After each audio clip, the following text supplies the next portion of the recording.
Brigadier General Nelson Rwigema no ebembira amahe ku Rwanda kandi abayakirwa amahiga Uganda hanshore ya Katuna ho muri Kabari. Ahari bajuru wa Uganda Brigadier General Paul Muhanguzi Second Division Commander no ebembira amahiga Uganda. Aba banza kutahira district ya Ntungamo na Kabare district ezirukwatana na Rwanda kandi bagira ngo enchikwezi n'akamanyiso k'enkwataniso nungi eri hagati y'amahanga gombi.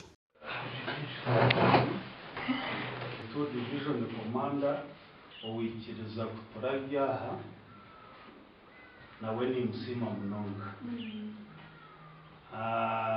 Ni Nsima Abanyakabare aha good relationship between the two districts Kabare na Gicumbi Serio wetu. Even along the border, Rwanda, Kisoro, and Burera to our side.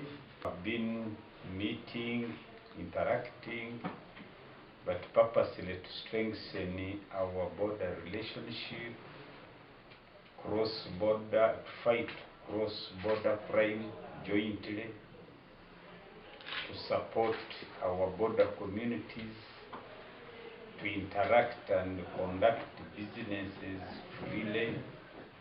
In doing so, we involve the leadership, the political leadership.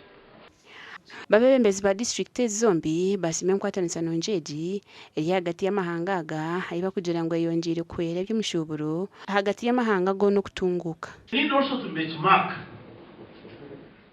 Why has